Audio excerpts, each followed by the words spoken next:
Hello everyone, this is Greyshot17, and I just got an update about COH3. This update just released, and I'm going to quickly go over it, but I do want to clarify some things.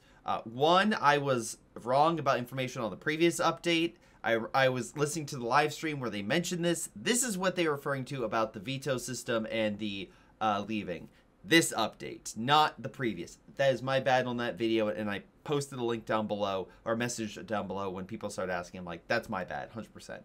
Second thing is I just was part of Relic's takeover event. So me, AE, Tightrope, Lady Ritsu, a number of content creators took over Relic's Twitch channel. So if you all are like, don't want to hear opinion from someone that, again, has worked with Relic like that, I understand, completely get it. But this is just my opinion. It's fresh because I just saw this. Someone informed me, so I'm like, okay, time to go over it. Coral Viper now comes out April 23rd. They originally said March. It's now going to be April, which makes sense. We're halfway through March, and we really weren't getting any details. But, and I know I said this previously, this actually is genuinely a good update in a number of key ways. And first off, let's go over why that is the case. So, player feedback. They essentially were like, hey guys, we did this big survey back in December, and this is what all of you, if I guess the file doesn't want to load, that's cool. I guess it's zoomed in enough. So, all of you were like, when battle group? So, that was the most requested thing. You know what the least requested thing was? Observer mode. All the replays, all the stuff. Like, guys, just saying, like, all the stuff about tournaments and stuff. No, only 4%. No, I understand. Most people don't care about that stuff. They want maps and the battle group because that affects gameplay and balance updates. Again, all three stuff, biggest things: gameplay, multiplayer, when is it? And then, of course, you do have some single-player stuff, some bug fixes. I don't know. I don't have too many bug issues, but it's more stuff of adding additional stuff to make, like, for example, the replay system more optimized and better overall. But I get it. I get the multiplayer focus. But also in there is leaving early. Also the map veto. But again, having more maps makes that actually viable. Because otherwise, I mean, it's great to have a veto when it's not great to have a veto when you only have 2 maps. But now we have a lot more thanks to the community members. So thank you.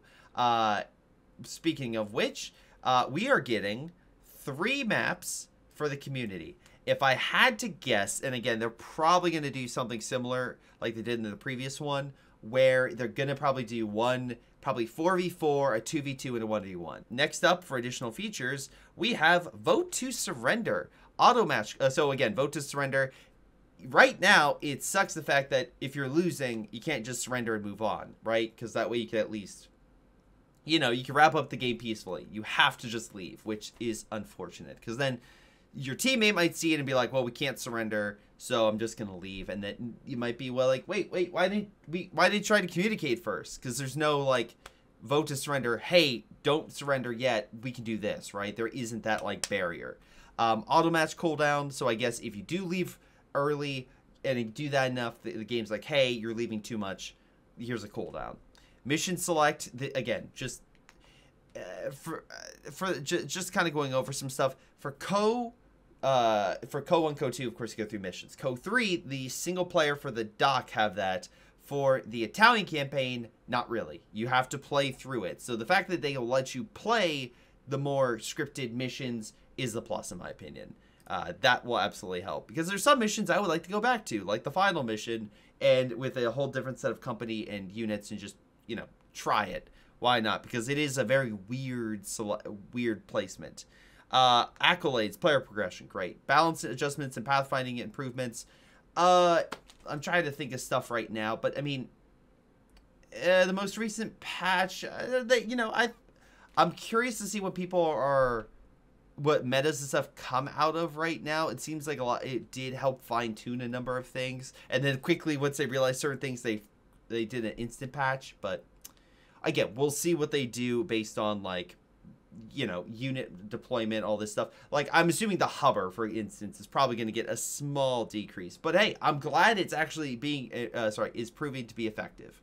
Now comes the best part about this. So battle groups. There's going to be 2 battle groups, for the British and the doc, which is the thing that most people want.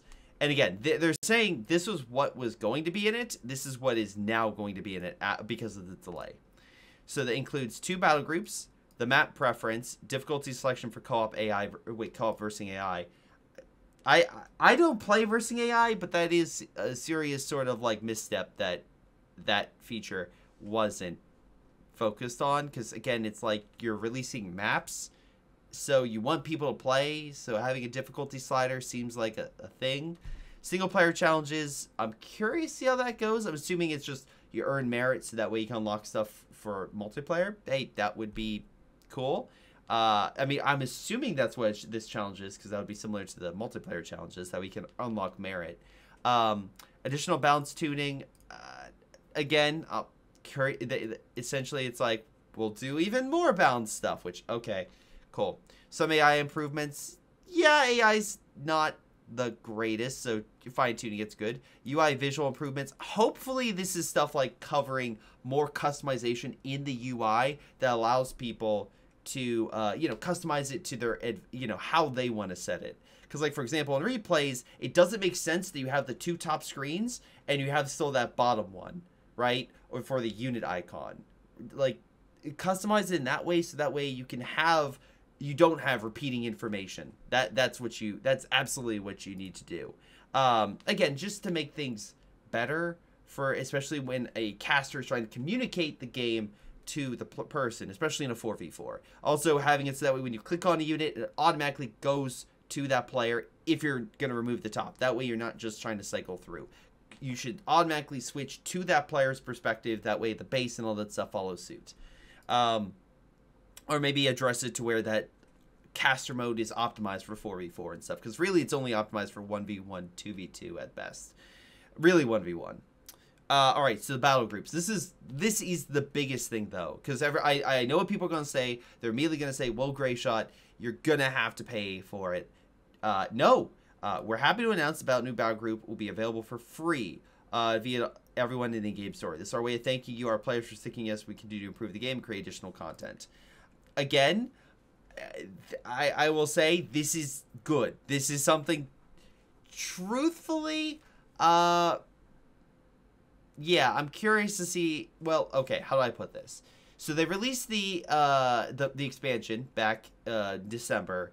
Was it $17?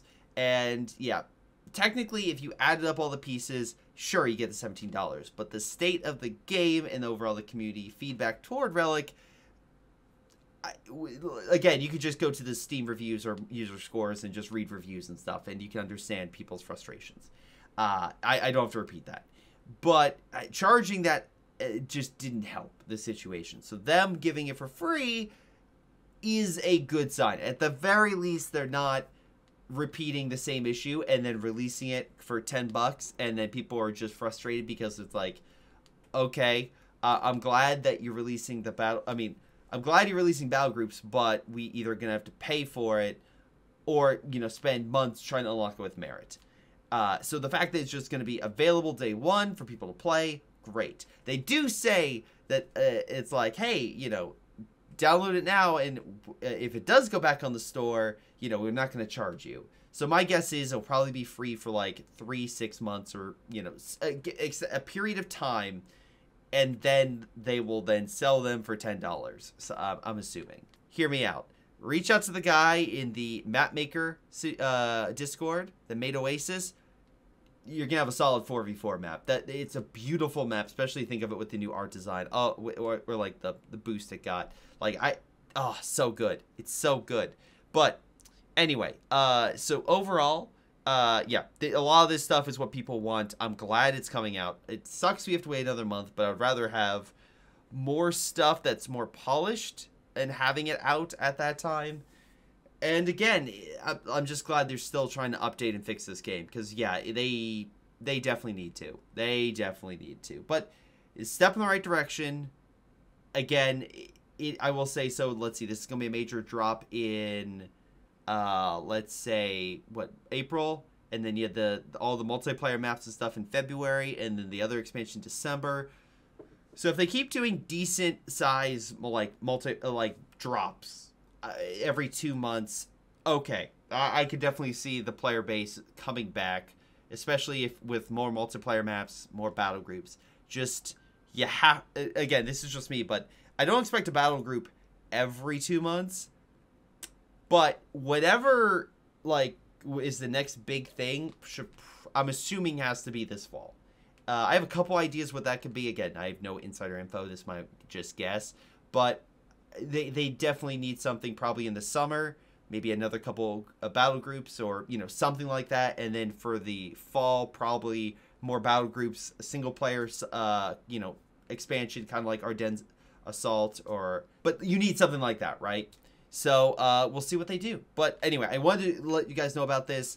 Let me know what you guys think down below. But yeah, that's what to expect for COH3 in April. We'll see how things go.